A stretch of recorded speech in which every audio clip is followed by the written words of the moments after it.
Aunque ya hemos utilizado el concepto de historia de usuario en anteriores vídeos, ahora es el momento de definir este concepto. Las historias de usuario fueron popularizadas por Ken Beck, que es el mismo señor que dio forma a Test Driven Development, una técnica de programación que espero que te suene.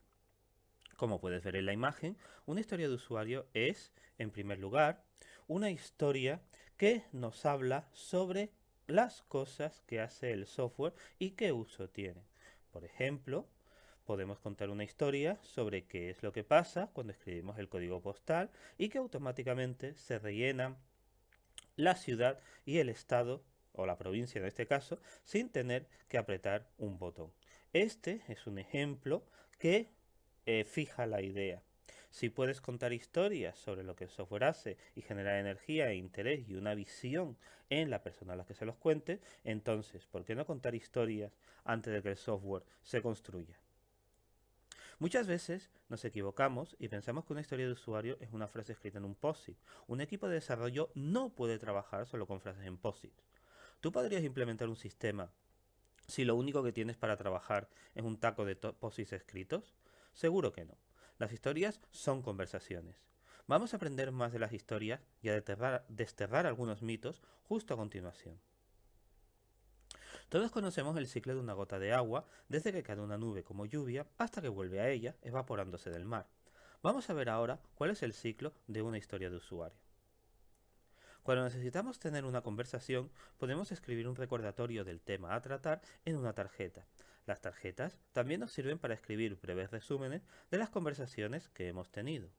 Sin embargo, ya hemos dicho que eso no es suficiente para un sistema que estemos desarrollando, por lo que necesitamos añadir más información. La más habitual son confirmaciones que nos ayudan a entender qué tiene que hacer el sistema cuando dicha historia esté implementada.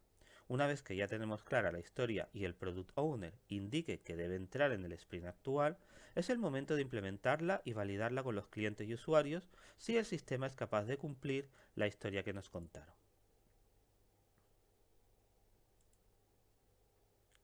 Vamos a ver un posible ejemplo de historia de usuario y vamos a comenzar con la tarjeta que estás viendo. Si aún no hemos tenido una o varias conversaciones sobre los anticipos, el siguiente paso sería hablar con los interesados, clientes, usuarios, etc., para descubrir las historias de los anticipos de las nóminas. La historia es, como trabajador, quiero solicitar un anticipo de mi nómina para tener ese dinero en mi cuenta. Veremos estos patrones para escribir historias un poco más adelante. La regla de oro de las conversaciones es que no podemos preguntarle directamente a usuarios y clientes qué quieren que haga el sistema. No es tan sencillo. En su lugar, hemos de intentar preguntar por el valor que la historia aporta. Es importante para los empleados pedir anticipos y para la empresa. ¿Se solicitan anticipos con mucha frecuencia? ¿Cómo se solicita en la actualidad un anticipo? Etcétera. Es importante también escuchar. No debemos intentar apuntarlo todo.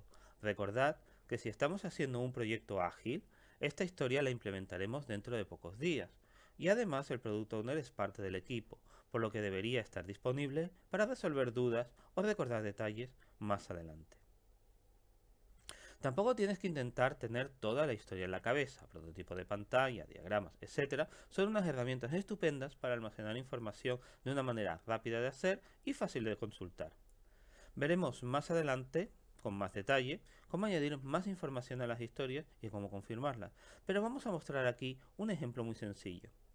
Una de las técnicas de confirmación más común es utilizar criterios de aceptación o de confirmación. Estos criterios son enunciados que el sistema debe poder realizar para considerar que la historia está correctamente implementada y que el Product Owner la dará por válida. Vamos a ver los criterios de aceptación en nuestra historia. Por ejemplo, debemos poder dar de alta un anticipo rellenando el formulario de anticipos. Podemos dar de alta la petición de un anticipo de tipo permanente. Y fíjate cómo aquí introducimos distintos tipos de anticipos. No debe poder solicitar dos anticipos permanentes, no debo poder solicitar dos anticipos normales y debo poder solicitar un anticipo permanente y uno normal y viceversa. Esta historia será candidata a considerarse terminada cuando podamos hacer todos estos criterios de aceptación con el sistema. Ten en cuenta que estos enunciados no son pruebas, aunque puede usarse como base para pruebas. Esto lo veremos con más detalle más adelante. Como hemos visto en el ciclo de una historia y en el repaso de Scrum, la principal misión de una historia es saber qué tenemos que implementar en el sistema para la próxima iteración. Además de lo anterior, también utilizamos las historias para estimarlas, es decir, para identificar la complejidad o la carga de trabajo que nos supone implementarla y poder tenerlo en cuenta para decidir qué historias podremos hacer en un sprint. El Product Owner es el encargado de priorizar las historias. El tener resúmenes de las historias en tarjetas hace que esta priorización pueda ser muy visual y fácil de ver por el equipo, por ejemplo, colocando las tarjetas en una pizarra en el orden correspondiente a su prioridad.